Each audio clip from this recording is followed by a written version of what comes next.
पावन पवित्र हजूरी अंदर जुड़मेल करके बैठी गुरु प्यारी गुरु सवारी गुरु खालसा साध संगत जी, वडभागी हाँ जो अमृत वेले सतगुरु जी के पावन दरबार विच हाजरी भरन का सुभाग समा प्राप्त होया है। सतगुरु जी की पावन बाणी के नाल जुड़न का अवसर प्राप्त होया है। सतगुरु जी के हजूर सरबत संगत ने अरदास बेनती की है। सतगुरु जी ने कृपा की है, अपना पावन पवित्र मुख वाक बख्शिश करके संगत को निहाल किया है। सो हर रोज की मर्यादा के अनुसार सतगुरु जी ने जो सानू उपदेश बख्शिया है, जो मुख वाक बख्शिश किया है, उसकी पावन कथा विचार की आरंभता तो पहला सतगुरु जी की बख्शी हुई फतेह बुलाओ, गज के कहो वाहिगुरू जी का खालसा वाहिगुरू जी की फतेह। अज का जो पावन पवित्र शब्द सतगुरु जी ने सानू हुक्मनामे के रूप में बख्शिश किया है, ये पावन शब्द तीसरे पातशाह निमरता के पुंज दया के सागर निमाणिया के मान निताणिया के तान निउटिया की ओट ने धरिया की धेर ने कतिया की गत बेअंत बख्शिशा के मालक धन श्री गुरु अमरदास महाराज जी की पावन रसना को उचारण किया होया है, जो कि सोरठ राग के अंदर धन श्री गुरु ग्रंथ साहिब महाराज जी के पावन अंक 603 के ऊपर शोभायमान है। और अज के इस मुख वाक विच सतगुरु जी ने गुरु की महानता के उत्ते चानना पाया है कि साडे जीवन के विच गुरु का की महत्व है, गुरु की कितनी अहमियत है। ये धन श्री गुरु अमरदास महाराज जी ने अज के इस मुख वाक विच बयान किया। गुरु की इन्नी महानता सतगुरु जी ने इस शब्द में दर्शाई है कि गुरु ही एक ऐसा साधन है, गुरु ही साडे जीवन को इस भाव सागर तो पार करने वाला है। बिना गुरु तो असी भाव सागर संसार को पार नहीं कर सकते, उस प्रभु परमात्मा नाल मिलाप हासिल नहीं कर सकते जिन्ना चिर तक असी सच्चे गुरु को धारण नहीं करते, गुरु वाले नहीं बनते, उन्ना चिर तक उस परमात्मा की दरगाह दे विच जीव नूं जिहड़ी है वो जगह नहीं मिल सकती, मुक्ति नहीं मिल सकती। और गुरु अमरदास पातशाह जी जिन्हां दा ये शब्द है, उन्हां दे जीवन विचों ही सानूं गुरु की महानता, गुरु की वडियाई बारे पता लगता है। गुरु अमरदास पातशाह जी जो सनातन धर्म के नाल पहला संबंध रखते सन और अपने धर्म के विधि विधान के अनुसार गंगा के इशनान करते सन। सनातन धर्म के विच गंगा के इशनान का बड़ा महत्व है और हर साल जाया करते सन। कई साल हो गए सन जांदियां, पर मन नूं वो शांति, वो सहज, वो संतुष्टि वो नहीं मिली जो सतगुरु जी चाहते सन। और एक बार जब गुरु अमरदास जी गुरु बन तो पहला अपने जीवन की जो रूटीन सी उसके अनुसार गंगा ते इशनान कर गए,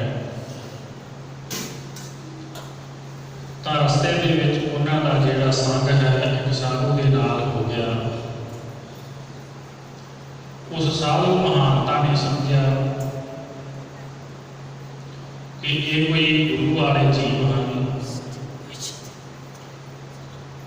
इन्हां दा कोई गुरु जरूर होगा, क्योंकि इतने निम्रता वाले, इतने धर्मी पुरुष हैं। सो गुरु अमरदास जी के नाल उन्होंने संग किया, प्रशादा छकिया, भोजन छकिया, रात इकट्ठिया ने बतीत की। और अगली सवेर जदों वो महात्मा जान लगा तो उसने गुरु अमरदास जी को पूछ लिया कि तुहाडा गुरु कौन है। तो अगों गुरु अमरदास जी कहने लगे कि असीं अजे कोई गुरु धारण नहीं किया, साडा ते कोई गुरु नहीं है, सिर्फ है धार्मिक कर्म कांड, इशनान कर लिया या पाठ पूजा कर लिया, धर्म के अनुसार ही वो कर छकीदा है, पर कोई गुरु धारण नहीं किया। तो उस महात्मा के मन में डूंगी सट वजी कि गुरु जी को कह लगा कि मेरा तो जिहड़ा जीवन है वो भ्रष्ट हो गया है, मैं एक बुरे व्यक्ति का संग किया है, भोजन छकिया है, उसके नाल रात बिताई है, मेरे तो किए हुए सारे धार्मिक कर्मां का जिहड़ा फल है वो नष्ट हो गया है। इस घटना ने गुरु अमरदास जी के मन को बहुत ठेस पहुँचाई कि जे गुरु की इन्नी महानता है कि बुरे बंदे का संग करना भी माड़ा है, उसके नाल भोजन छकना भी माड़ा है, गल करनी भी माड़ी है, तो साडी इतनी उम्र बीत चुकी है तो असी अजे तक गुरु धारण क्यों नहीं किया। तो उस दिन तो उन्होंने मन के गुरु धारण करने की भटकना है वो लग पई। मन ही मन जिहड़ा है वो गुरु की भाल कर लग पाया कि जिसनूं मिलण नाल मन तृप्त हो जाए, मन शांत हो जाए। और एक दिन गुरु की कलावती बीबी अमरो जी जो गुरु अंगद देव पातशाह जी की सपुत्री, उन्होंने भतीजे नूं सन, अमृत वेले उन्होंने मुख तो गुरु नानक देव पातशाह जी की बाणी गुरु अमरदास पातशाह जी ने सरवण की। जो मन लगता सी, जो शांति, जो सहज, जो तृप्ति, जदों सतगुरु जी के जपजी साहब के पाठ उन्होंने कन्ना दे विच पिया ते मन को शांति मिली, मन नूं धीरज आया, संतोख आया। तो सतगुरु जी ने बीबी अमरो जी को पूछा कि ये बाणी किसकी है। तो उन्होंने दसिया कि ये बाणी गुरु नानक देव जी की है, जिन्हों की गद्दी के उपर उन्होंने पिता गुरु अंगद देव पातशाह जी बैठे हैं, जो खडूर साहब की धरती को भाग ला रहे हैं। तो खडूर साहब को सिक्खी के प्रचार का केंद्र बना के सिक्खी का, गुरबाणी का प्रचार प्रसार कर रहे हैं। तो झट ही बीबी अमरो जी को नाल लैके गुरु अमरदास पातशाह जी खडूर साहब की धरती को अंगद देव महाराज जी की शरण के विच आ गए तो उन्होंने अपना गुरु धारण कर लिया। और खडूर साहब भी उन्होंने फिर जिहड़ा है वो रहना शुरू कर दिता। जो चाहिदा सी वो मिल गया ते मन जिहड़ा है तृप्त हो गया ते गुरु के चरणों नाल जुड़ गया। और लंबा समा 12 साल के लगभग खडूर साहब रह के अमरदास पातशाह जी ने फिर गुरु अंगद देव महाराज जी की हजूरी में सेवा की। जो वचन गुरु ने कहा वो कमाया। बिना नागा 12 साल लगभग ब्यास दरिया तो अमृत वेले गागर भर के जाती लियानी ते सतगुरु जी का इशनान करवाना, सिमरन करना, लंगर दे विच सेवा करनी, घालना घाली गुरु दीयां खुशियां प्राप्त कीतियां ते सतगुरु जी ने कृपा की, गुरियाई गुरगद्दी जिहड़ी है वो गुरु अमरदास पातशाह जी को बख्श दित्ती। एक गुरु की महानता है। गुरु को धारण किए बिना जिन्ने मर्जी असी इशनान धार्मिक कर्म कांड कर लीए वो व्यर्थ हैं जे असी गुरु वाले नहीं बने। दल्ला चौधरी जो गुरु गोबिंद सिंह महाराज जी का सिख सी, सतगुरु जी ने जो दूसरी जंग वेले आनंदपुर का किला छड्डिया, सरसा से परिवार विछोड़ा पै गया, छोटे साहिबजादे नीहां च चली गए, चमकौर की जंग हुई ते सतगुरु जी माछीवाड़े के जंगलों के विचों पुछदे पीर बन के दमदमा साहिब पहुंचे। मुक्तसर की जंग हुई और दमदमा साहिब सतगुरु जी ने अपना टिकाणा किया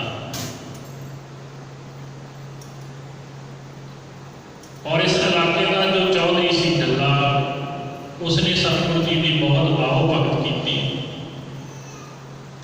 अपनी हवेली के सतगुरु जी को ठहराया, संगत को ठहराया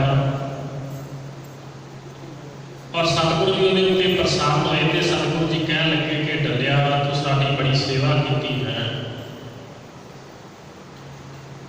बड़ा औखा समा सी फिर भी तू परवाह नहीं की, समय की सरकार की परवाह नहीं की, तू साडे नाल खड़ा है। असी तेरी सेवा तो प्रसन्न होए हैं, जो भी मंगेगा अज तेन गुरु नानक के दर तो मिल जाएगा, जो भी तू चाहना है मंग लै। ते भाई डल्ला कह लगा कि सतगुरु जी तुहाडा दिता होया मेरे कोल सब कुछ है, धन दौलत है, जगीरां हैं, फौजां हैं, किसी चीज़ की कोई थोड़ नहीं है। ते जे तुसीं त्रुठे हो तो कृपा करो अपने चरणों के विच सानूं बैठण वास्ते पीढ़ी जिन्नी जगह दे दिओ। तां गुरु गोबिंद सिंह पातशाह जी भाई डल्ले नूं कहण लगे कि डल्लिया होर जो मर्जी मंग लैंदा वो मिल जाना सी, पर अजे तू निगुरा है, तू खड्डे वाले की पौड़ नहीं लई है, गुरु वाला नहीं बनिया है, इस करके तेनों साडे चरणों में पीढ़ी जिन्नी बैठण की जगह नहीं मिल सकती। सो गुरु की इन्नी महानता है। जे गुरु धारण नहीं किया तो परमात्मा की दरगाह में पीढ़ी जिन्नी भी जगह जी है वो नहीं प्राप्त होगी, चाहे असी लखां धार्मिक कर्म कांड करी जाइए, गुरु की खुशी नहीं मिलेगी। फिर भाई डल्ला जी ने जिहड़ा है पंजां प्यारिਆਂ पासों खंडे बाटे की पौड़ लई ते सतगुरु जी के चरणों के विच उन्होंने जगह मिली। उन्हों का नाम इतिहास के विच अमर है। सो गुरु अमरदास पातशाह जी ने भी अज जो है इस शब्द में इस तरह की महानता गुरु की दृढ़ करवाई है। जिमें एक विद्यार्थी स्कूल की पढ़ाई करता होवे, वो घर बैठा जितना मर्जी पढ़ी जाए, पर जो स्कूल में दाखिल नहीं है, किताबां जिन्नियां मर्जी पढ़ी जाए, ਤਾਂ ਜੋ 10ਵੀਂ ਪਾਸ ਦਾ 12ਵੀਂ ਪਾਸ ਦਾ ਜੋ ਸਰਟੀਫਿਕੇਟ ਹੈ ਉਸ ਨੂੰ ਨਹੀਂ ਮਿਲੇਗਾ। ਉਹਦੇ ਲਈ ਦਾਖਲਾ ਲੈਣਾ ਪਵੇਗਾ, ਸਕੂਲ ਵਿੱਚ ਬੋਰਡ ਵਿੱਚ ਦਾਖਲਾ ਲੈਣਾ ਪਵੇਗਾ, ਇਮਤਿਹਾਨ ਹੋਵੇਗਾ, ਪਾਸ ਹੋਵੇਗਾ ਤੇ ਫਿਰ ਹੀ ਉਹ ਸਰਟੀਫਿਕੇਟ ਮਿਲੇਗਾ। ਇਸੇ ਤਰ੍ਹਾਂ ਇਹ ਸਿੱਖੀ ਦੇ ਸਕੂਲ ਵਿੱਚ ਵੀ ਖੰਡੇ ਬਾਟੇ ਦਾ ਬਹੁਤ ਲੈ ਕੇ ਦਾਖਲਾ ਲੈਣਾ ਜਿਹੜਾ ਹੈ ਉਹ ਬਹੁਤ ਜ਼ਰੂਰੀ ਹੈ। ਦਾਖਲ ਨਹੀਂ ਹੋਵਾਂਗੇ ਤਾਂ ਸਿੱਖੀ ਦੀ ਪ੍ਰੀਖਿਆ ਜਿਹੜੀ ਹੈ ਉਹ ਵੀ ਨਹੀਂ ਹੋਵੇਗੀ ਤੇ ਪਾਸ ਵੀ ਨਹੀਂ ਹੋਵਾਂਗੇ। ਇਸ ਕਰਕੇ ਸਤਿਗੁਰੂ ਜੀ ਨੇ ਜੋ ਸਾਨੂੰ ਮੁੱਖ ਵਾਕ ਬਖਸ਼ਿਆ ਹੈ, ਜਿਤਨੀ ਸਾਡੀ ਜ਼ਿੰਦਗੀ ਲੰਘ ਗਈ ਹੈ, ਗੁਰੂ ਦੇ ਹੁਕਮ ਵਿੱਚ ਲੰਘ ਗਈ ਹੈ, ਜੋ ਸਮਾਂ ਮਿਲਿਆ ਹੈ ਉਹ ਨਾ ਗਵਾਈਏ। ਖੰਡੇ ਬਾਟੇ ਦੀ ਪਹੁਲ ਲੈ ਕੇ ਅੰਮ੍ਰਿਤਧਾਰੀ ਹੋ ਕੇ ਗੁਰੂ ਵਾਲੇ ਹੋ ਕੇ ਜੀਏ ਤਾਂ ਜੋ ਗੁਰੂ ਦੀ ਖੁਸ਼ੀ ਸਾਨੂੰ ਪ੍ਰਾਪਤ ਹੋ ਸਕੇ। ਸੋ ਆਓ ਸਰਵਣ ਕਰੀਏ। ਧੰਨ ਸ਼੍ਰੀ ਗੁਰੂ ਅਮਰਦਾਸ ਮਹਾਰਾਜ ਜੀ ਬਖਸ਼ਿਸ਼ ਕਰਦੇ ਹਨ। ਸੋਰਠ ਮਹੱਲਾ ਤੀਜਾ। ਸੋਰਠ ਰਾਗ ਵਿੱਚ ਸਤਿਗੁਰੂ ਜੀ ਨੇ ਇਹ ਸ਼ਬਦ ਉਚਾਰਿਆ ਹੈ ਔਰ ਇਸ ਰਾਗ ਵਿੱਚ ਹੀ ਗਾਇਨ ਕਰਨ ਦੀ ਹਦਾਇਤ ਕੀਤੀ ਹੈ। ਮਹੱਲਾ ਤੀਜਾ। ਗੁਰੂ ਜੋਤ ਵਾਲੇ ਤੀਸਰੇ ਸਰੂਪ ਧੰਨ ਸ਼੍ਰੀ ਗੁਰੂ ਅਮਰਦਾਸ ਪਾਤਸ਼ਾਹ ਜੀ ਉਚਾਰਨ ਕਰਦੇ ਹਨ। ਬੇਨ ਸਤਿਗੁਰ ਸੇਵੇ ਬਹੁਤਾ ਦੁਖ ਲਾਗਾ, ਜੁਗ ਚਾਰੇ ਕਰਮਾਈ। ਸਤਿਗੁਰੂ ਜੀ ਕਹਿੰਦੇ ਹਨ ਗੁਰੂ ਨੂੰ ਸੇਵੇ ਬਿਨਾਂ, ਗੁਰੂ ਦੀ ਸਿੱਖਿਆ ਨੂੰ ਮੰਨੇ ਬਿਨਾਂ, ਗੁਰੂ ਨੂੰ ਧਾਰਨ ਕੀਤੇ ਬਿਨਾਂ ਬਹੁਤਾ ਦੁੱਖ ਲੱਗਦਾ ਹੈ। ਕਿਹੋ ਜਿਹਾ ਦੁੱਖ ਲੱਗਦਾ ਹੈ ਕਿ ਚਾਰੇ ਯੁੱਗਾਂ ਦੇ ਵਿੱਚ ਜਿਹੜਾ ਜੀਵ ਹੈ ਉਹ ਭਰਮਾਇਆ ਜਾਂਦਾ ਹੈ, ਭਟਕਾਇਆ ਜਾਂਦਾ ਹੈ। ਭਾਵ ਕਿ ਉਹਦਾ ਜੰਮਣ ਮਰਨ ਦਾ ਗੇੜ ਜੁਗਾਂ ਜਗੰਤਰਾਂ ਤੋਂ ਫਿਰ ਚੱਲਦਾ ਜਾਂਦਾ ਹੈ। ਮੁਕਤੀ ਨਹੀਂ ਹੁੰਦੀ ਹੈ ਉਸ ਜੀਵ ਦੀ। ਉਹ ਵਾਸ਼ਨਾ ਦਾ ਬੰਧਾ ਹੋਇਆ ਜੰਮਦਾ ਤੇ ਮਰਦਾ ਰਹਿੰਦਾ ਹੈ। ਔਰ ਕਈ ਤਰ੍ਹਾਂ ਦੇ ਜਿਹੜੇ ਦੁੱਖ ਹਨ ਉਹ ਸਹਿੰਦਾ ਹੈ। ਹਮ ਦੀਨ ਤੁਮ ਜੁਗ ਜੁਗ ਦਾਤੇ, ਸਭ ਦੇ ਦੇਹ ਬੁਝਾਈ। ਤੇ ਸਤਿਗੁਰੂ ਜੀ ਬੇਨਤੀ ਕਰਦੇ ਹਨ ਕਿ ਹੇ ਗਰੀਬ ਨਵਾਜ਼ ਪਾਤਸ਼ਾਹ, ਅਸੀਂ ਦੀਨ ਗਰੀਬ ਹਾਂ, ਭੁੱਲਣਹਾਰ ਹਾਂ। ਤੁਸੀਂ ਜੁਗਾਂ ਜੁਗਾਂ ਤੋਂ ਦਾਤੇ ਹੋ, ਦਾਤਾਂ ਦੇਣ ਵਾਲੇ ਹੋ, ਦਇਆ ਕਰਨ ਵਾਲੇ ਹੋ। ਕਿਰਪਾ ਕਰੋ ਸ਼ਬਦੇ ਦੇਹ ਬੁਝਾਈ, ਜੋ ਧੁਰ ਕੀ ਬਾਣੀ ਆਈ, ਤਿਨ ਸਗਲੀ ਚਿੱਤ ਮਿਟਾਈ। ਇਹ ਧੁਰ ਤੋਂ ਆਈ ਬਾਣੀ ਜਿਹੜੀ ਹੈ, ਇਹਦੇ ਸ਼ਬਦ ਰਾਹੀਂ, ਇਹਦੇ ਸਿੱਖਿਆ ਰਾਹੀਂ ਸਾਨੂੰ ਸਮਝਾ ਦਿਓ। ਸਾਡਾ ਮਨ ਇਹ ਗੱਲ ਮੰਨ ਜਾਵੇ ਕਿ ਅਸੀਂ ਗੁਰੂ ਧਾਰਨ ਕਰਨਾ ਹੈ। ਸਾਨੂੰ ਇਹ ਗੱਲ ਬੁਝਾ ਦਿਓ, ਇਹ ਗੱਲ ਸਮਝਾ ਦਿਓ। ਤੁਹਾਡੇ ਚਰਨਾਂ ਦੇ ਵਿੱਚ ਸਾਡੀ ਇਹ ਬੇਨਤੀ ਹੈ। ਹਰ ਜੀਓ ਕਿਰਪਾ ਕਰੋ ਤੁਮ ਪਿਆਰੇ। ਤੇ ਸਤਿਗੁਰੂ ਜੀ ਕਹਿੰਦੇ ਹਨ ਕਿ ਇਹ ਪਿਆਰੇ ਪ੍ਰਮਾਤਮਾ ਜੀ, ਸਾਡੇ ਜੀਆਂ ਦੇ ਉੱਤੇ ਕਿਰਪਾ ਕਰੋ। ਸਤਿਗੁਰ ਦਾਤਾ ਮੇਲ ਮਿਲਾਵੋ, ਹਰ ਨਾਮ ਦੇਵੋ ਆਧਾਰੇ। ਤੇ ਕੀ ਕਿਰਪਾ ਸਤਿਗੁਰੂ ਜੀ ਮੰਗਦੇ ਹਨ? ਸਤਿਗੁਰੂ ਜੀ ਕਹਿੰਦੇ ਗੁਰੂ ਦਾ ਮਿਲਾਪ ਹੋ ਜਾਵੇ। ਸਤਿਗੁਰ ਦਾਤਾ ਮੇਲ ਮਿਲਾਵੋ, ਪੂਰੇ ਗੁਰੂ ਦਾ, ਸੱਚੇ ਗੁਰੂ ਦਾ ਸਾਨੂੰ ਮਿਲਾਪ ਹੋ ਜਾਵੇ, ਪੂਰਾ ਗੁਰੂ ਮਿਲ ਜਾਵੇ।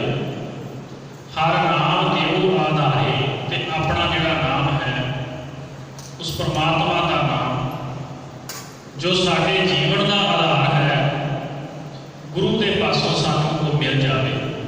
ਇਹ ਬੇਨਤੀ ਸਤਿਗੁਰੂ ਜੀ ਕਰਦੇ ਹਨ ਉਸ ਪਰਮਾਤਮਾ ਅੱਗੇ। ਤੇ ਸਾਨੂੰ ਸਤਿਗੁਰੂ ਜੀ ਇਹ ਸਮਝਾਉਂਦੇ ਹਨ ਕਿ ਇਹ ਭਾਈ, ਹੇ ਜੀਵ, ਤੂੰ ਵੀ ਜਦੋਂ ਗੁਰੂ ਦੇ ਦਰ ਤੇ ਆਉਂਦਾ ਹੈ ਤਾਂ ਜਿੱਥੇ ਦੁਨੀਆ ਦੀਆਂ ਹੋਰ ਚੀਜ਼ਾਂ ਮੰਗਦਾ ਹੈ, ਧਨ ਦੌਲਤ ਮੰਗਦਾ ਹੈ, ਪਰਿਵਾਰ ਦੀ ਸੁਖ ਸ਼ਾਂਤੀ ਮੰਗਦਾ ਹੈ, ਉੱਥੇ ਇਹ ਵੀ ਦਾਤ ਗੁਰੂ ਤੋਂ ਮੰਗੀਏ। ਜੋ ਗੁਰੂ ਵਾਲੇ ਨਹੀਂ ਹਨ ਉਹ ਇਹ ਦਾਤ ਮੰਗਣਗੇ। ਸਤਿਗੁਰੂ ਜੀ ਸਾਨੂੰ ਖੰਡੇ वाटे की बौल दे के अपने चरणों नाल जोड़ो। तो जिन्हों ने गुरु धारण कर लिया है वो सतगुरु जी तो मंगण के सतगुरु जी असी तुहाडा नाम जप सकीए, बाणी पढ़ सकीए, अपनी नाम की दात सानूं दिओ। सतगुरु जी सानूं समझाउंदे कि सब तो चंगी मंग जे गुरु तो कोई है मंगनी तो वह नाम की दात मंगनी है। गुरु के चरणों का प्यार मंगना है। सतगुरु जी कहते हैं मांगना मांगण नीका हर जस गुर ते मांगण। जे गुरु तो कुछ मंगना है तो जे सब तो कुछ उत्तम है गुरु तो मंगना तो हरि का जस, उस परमात्मा के नाम की दात, ये मंग मंगनी सब तो उत्तम है। बाकी के जड़ियाँ चीज़ां हैं दुनियावी पदार्थ वो तो फिर अपने आप ही सतगुरु जी कहते हैं दम दित्ती 18 सिद्धि पिछे लगियां फिरे जो हर हिरदे सदा वसाए। जो सदा ही हरि नूं अपने हिरदे विच वसा लैंदा है, बाकी चीज़ां तां जिहड़ियां हैं उस जीव के पिछे पिछे लगियां फिरदियां। ते सतगुरु जी सानूं सिक्ख्या दिंदे हैं ते बेनती करते हैं कि हे सच्चे पातशाह ये जुगां जुगां दे दाते साडे देवां ते तरस करो, सानूं पूरा गुरु मिला दिओ ते सानूं नाम की दात जिहड़ी साडे जीवन का आधार है वो बख्शिश कर दिओ। रहाओ रहाओ का विश्राम दे के सतगुरु जी फरमान करते हैं मनसा मार दुबिधा सहज समाणी पाया नाम अपारा। ते सतगुरु जी कहते हैं कि मनसा मार आसा ते मनसा भाव के मन दियां जिहड़ियां लालसावां मन दियां चाहनावां जो दुनिया के रंग तमाशे दुनिया की धन दौलत जो कि दुनिया की चकाचौंध है इसनूं मानण दी इसनूं वेखण दी जो मनसा है सतगुरु जी कहते उन्होंने मार के दुविधा नूं मार के जो दूजा भाव है जो हौमे भाव है जो मैं मेरी है उसनूं मार के सहज समाणी ते सहज भाव के नाल परमात्मा का नाम जिहड़ा है वो हिरदे दे विच वसदा है। फिर वो परमात्मा जिहड़ा है वो मन विच चित्त दे विच याद आउंदा है। जदों असीं दूजा भाव मार लैंदे हां दुनिया वाले पासे तो अपने मन नूं मार लैंदे हां माया के मोह तो उपर उठ जाते हैं तो सतगुरु जी कहते सहजे ही उस परमात्मा का नाम जिहड़ा है वो हिरदे विच प्राप्त हो गया है।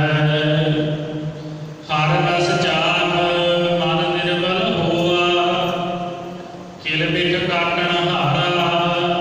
ते सतगुरु जी कहते हरि परमात्मा का नाम चखदियां ही जिहड़ा मन है वो निर्मल हो गया है। ते जन्म जन्म की इस मन को मल लागी काला हुआ शिया हो खंडरी धोती उजली ना होवे जे सो धोवण पाओ। जो जन्मा जन्मा की मैल के नाल ये मन काला होया सी सतगुरु जी कहते हुण निर्मल हो गया है। जो दूजा भाव खत्म करके परमात्मा नूं चित्त विच वसा लिया है हरि के नाम का रस चख लिया है फिर सतगुरु जी कहते मन निर्मल हो गया है। ते सारी किरपा सारी कारक इस नाम ने ला दी है। शब्द मरहो फिर जीवो सदही तां फिर मरण न होई। सतगुरु जी कहते हैं कि शब्द के राही शब्द गुरु के द्वारा अपने मन को मार लो अपने मन को शब्द के नाल साध लो गुरु का शब्द अपने हृदय में वसा लो फिर जीव हो सकती। सतगुरु जी कहते फिर वो जिहड़ा जीव है वो आत्मक तौर पर कदे मरदा नहीं है कदे डोलदा नहीं है। दुनिया की कोई ताकत उसको मिला नहीं सकती माया का मोह उसको मिला नहीं सकता मौत का डर उसको मिला नहीं सकता।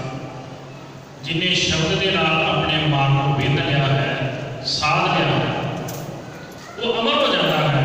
और इतिहास के ऐसे महापुरुषों दी असीं गाथावां पढ़ते हैं। भाई तारू सिंह जी खोपड़ी लै गई पर उन्होंने मिला नहीं सके इस समय के हाल। भाई मणि सिंह जी बंद बंद कटिया गया पर ਸਮੇਂ ਦੇ ਹਾਕਮ ਜਿਹੜੇ ਸੀ ਉਹ ਉਹਨਾਂ ਨੂੰ ਡਰਾ ਨਹੀਂ ਸਕੇ। ਮੌਤ ਦਾ ਵੀ ਡਰ ਦਿੱਤਾ ਔਰ ਮਾਇਆ ਦਾ ਲਾਲਚ ਵੀ ਦਿੱਤਾ ਕਿ ਜੋ ਐਸ਼ੋ ਇਸ਼ਰਤ ਚਾਹੀਦੀ ਹੈ, ਜੋ ਧਨ ਦੌਲਤ ਚਾਹੀਦੀ ਹੈ, ਜੋ ਅਹੁਦਾ ਚਾਹੀਦਾ ਹੈ ਲੈ ਲਓ,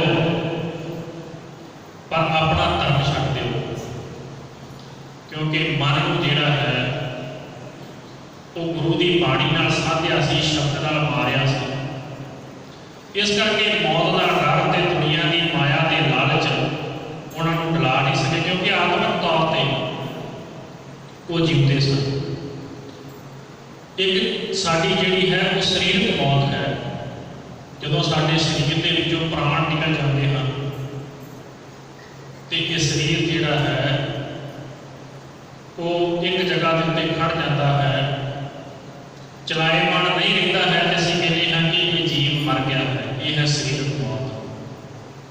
ਇੱਕ ਹੈ ਆਤਮਿਕ ਮੌਤ, ਜਦੋਂ ਬੰਦਾ ਡਰ ਕਰਕੇ, ਆਪਣੇ ਸਵਾਰਥ ਕਰਕੇ, ਆਪਣੇ ਅਸੂਲਾਂ ਦੇ ਨਾਲ ਸਮਝੌਤਾ ਕਰ ਲੈਂਦਾ ਹੈ, ਝੁਕ ਜਾਂਦਾ ਹੈ, ਲਾਲਚ ਕਰਕੇ ਆਪਣਾ ਮਾਣ ਵੇਚ ਦਿੰਦਾ ਹੈ, ਪੈਸੇ ਦੀ ਖਾਤਰ ਝੂਠ ਬੋਲਦਾ ਹੈ, ਆਪਣਾ ਧਰਮ ਛੱਡ ਦਿੰਦਾ ਹੈ, ਉਹ ਹੈ ਆਤਮਿਕ ਮੌਤ। ਉਹ ਸਰੀਰ ਦੀ ਮੌਤ ਤੋਂ ਪਹਿਲਾਂ ਆਉਂਦੀ ਹੈ। ਜੋ ਗੁਰੂ ਵੱਲ ਬੇਮੁਖ ਹੋ ਜਾਂਦਾ ਹੈ ਗੁਰੂ ਦੀ ਸਿੱਖਿਆ ਤੋਂ, ਉਸ ਨੂੰ ਆਤਮਿਕ ਮੌਤ ਕਿਹਾ ਜਾਂਦਾ ਹੈ। ਉਹ ਆਤਮਿਕ ਤੌਰ ਤੇ ਬੰਦਾ ਮਰ ਜਾਂਦਾ ਹੈ। ਅਸੀਂ ਸੰਸਾਰੀ ਤੌਰ ਤੇ ਕਹਿੰਦੇ ਹਾਂ ਇਹ ਤੇ ਬੰਦਾ ਬੜਾ ਬੇਗੈਰਤ ਹੈ, ਇਹਦੇ ਵਿੱਚ ਤੇ ਅਣਖੀ ਨਹੀਂ ਹੈ ਤੇ ਅਣਖੀ ਮਰ ਗਈ ਹੈ, ਭਾਵ ਕਿ ਆਤਮਿਕ ਤੌਰ ਤੇ ਉਹ ਜੀਵ ਮਰ ਜਾਂਦਾ ਹੈ। ਪਰ ਸਤਿਗੁਰੂ ਜੀ ਕਹਿੰਦੇ ਜਿਹੜਾ ਸ਼ਬਦ ਨੂੰ ਆਪਣੇ ਮਨ ਵਿੱਚ ਵਸਾ ਲੈਂਦਾ ਹੈ, ਸ਼ਬਦ ਗੁਰੂ ਨਾਲ ਜੁੜ ਜਾਂਦਾ ਹੈ, ਉਹ ਕਦੇ ਵੀ ਜਿਹੜਾ ਸੱਚ ਤੋਂ ਜਿਹੜਾ ਹੈ ਪਾਸੇ ਨਹੀਂ ਜਾਂਦਾ, ਕਦੇ ਵੀ ਉਹ ਮਰਦਾ ਨਹੀਂ ਹੈ, ਕਦੇ ਵੀ ਉਹ ਆਪਣੇ ਅਸੂਲਾਂ ਨਾਲ ਸਮਝੌਤਾ ਨਹੀਂ ਕਰਦਾ, ਕਦੇ ਵੀ ਗੁਰੂ ਦੀ ਸਿੱਖਿਆ ਤੋਂ ਲਾਂਭੇ ਨਹੀਂ ਜਾਂਦਾ। ਚਾਹੇ ਜੋ ਮਰਜ਼ੀ ਹੋ ਜਾਵੇ, ਚਾਹੇ ਸਰੀਰ ਆਰੇ ਨਾ ਚੀਰਿਆ ਜਾਵੇ, ਚਾਹੇ ਬੰਦ-ਬੰਦ ਕੱਟਿਆ ਜਾਵੇ, ਚਾਹੇ ਖੋਪੜੀ ਲੈ ਜਾਵੇ, ਉਹ ਸਦਾ ਹੀ ਜਿਉਂਦਾ ਰਹਿੰਦਾ। ਤੇ ਸਤਿਗੁਰੂ ਜੀ ਕਹਿੰਦੇ ਹਨ ਉਹਨਾਂ ਦਾ ਫਿਰ ਮਰਨ ਨਹੀਂ ਹੁੰਦਾ, ਆਤਮਿਕ ਤੌਰ ਤੇ ਉਹ ਅਮਰ ਹੋ ਜਾਂਦੇ ਹਨ। ਅੰਮ੍ਰਿਤ ਨਾਮ ਸਦਾ ਮਨ ਮੀਠਾ, ਸਬਦੇ ਪਾਵੈ ਕੋਈ। ਤੇ ਸਤਿਗੁਰੂ ਜੀ ਕਹਿੰਦੇ ਹਨ ਉਸ ਹਰੀ ਪਰਮਾਤਮਾ ਦਾ ਅੰਮ੍ਰਿਤਮਈ ਨਾਮ ਮਿੱਠਾ ਹੈ, ਪਰ ਸ਼ਬਦ ਦੇ ਰਾਹੀਂ ਕੋਈ ਵਿਰਲਾ ਹੀ ਪਾਉਂਦਾ ਹੈ, ਗੁਰੂ ਦੇ ਰਾਹੀਂ ਕੋਈ ਵਿਰਲਾ ਹੀ ਪਾਉਂਦਾ ਹੈ। ਜੋ ਗੁਰੂ ਵਾਲਾ ਪੜ੍ਹਦਾ ਹੈ, ਗੁਰੂ ਨੂੰ ਧਾਰਨ ਕਰਦਾ ਹੈ ਤੇ ਗੁਰੂ ਦੀ ਸਿੱਖਿਆ ਤੇ ਚੱਲਦਾ ਹੈ, ਉਹੀ ਫਿਰ ਜਿਹੜਾ ਹੈ ਇਸ ਅੰਮ੍ਰਿਤ ਦਾ ਰਸ ਚੱਖਦਾ ਹੈ। ਔਰ ਕਿੰਨਾ ਮਿੱਠਾ ਹੈ, ਇੰਨਾ ਮਿੱਠਾ ਹੈ ਕਿ ਹੋਰ ਕੋਈ ਵੀ ਦੁਨੀਆ ਦੀ ਚੀਜ਼ ਫਿਰ ਜੀਵ ਨੂੰ ਜਿਹੜੀ ਹੈ ਉਹ ਚੰਗੀ ਨਹੀਂ ਲੱਗਦੀ, ਧਨ ਦੌਲਤ ਵੀ ਚੰਗਾ ਨਹੀਂ ਲੱਗਦਾ।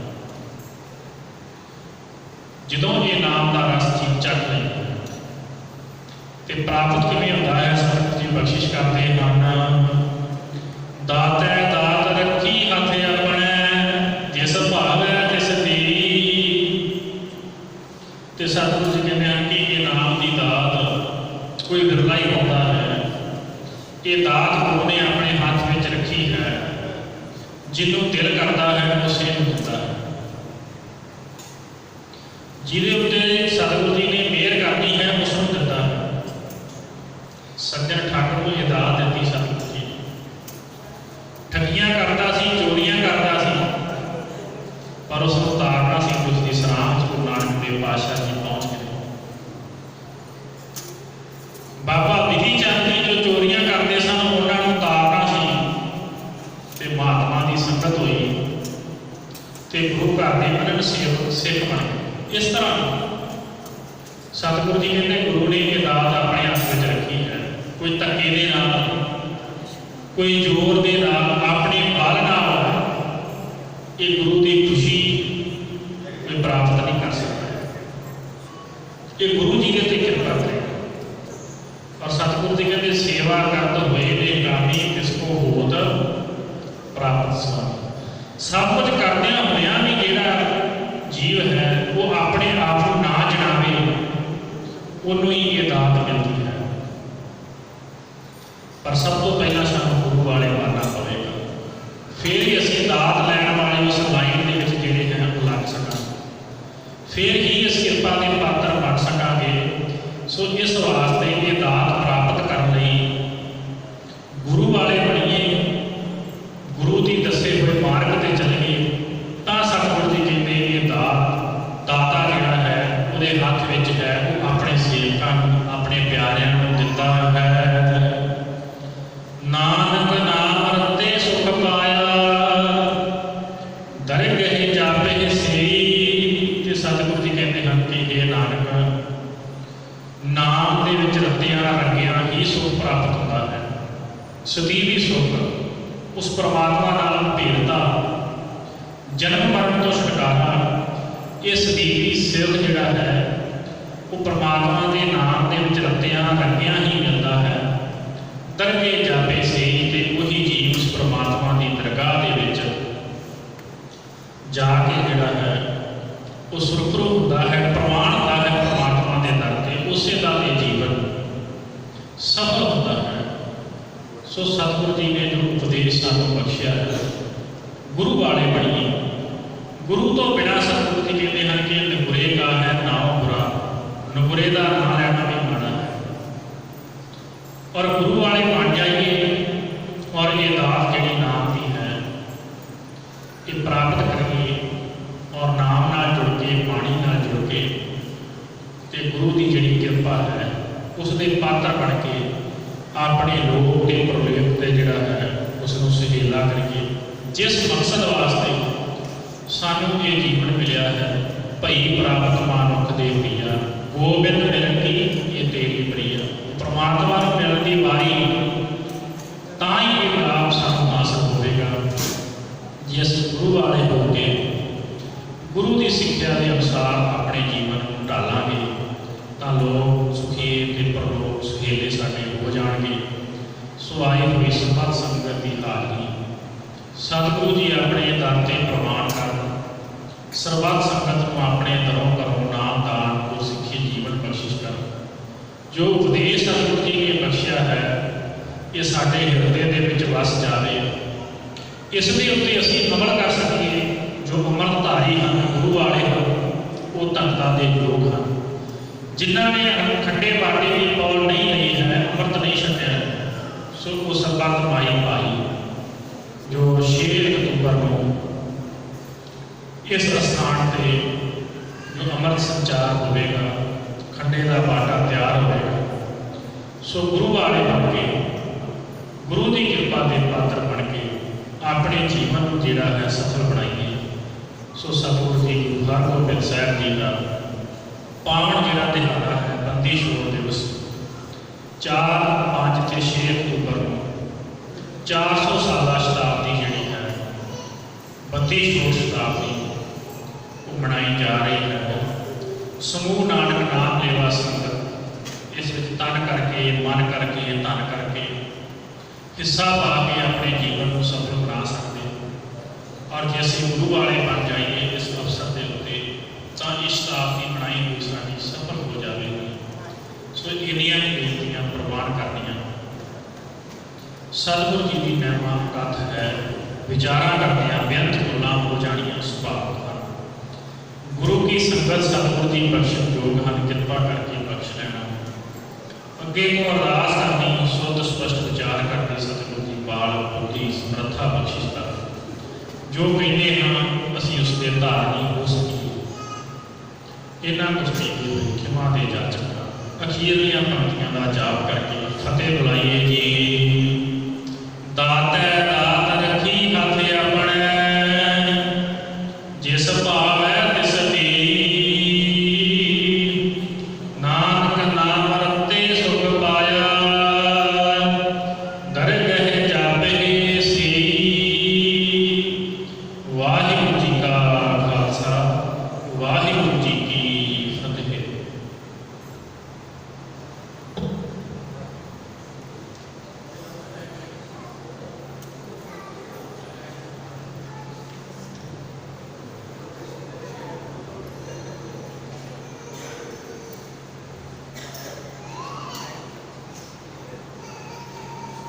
Gracias.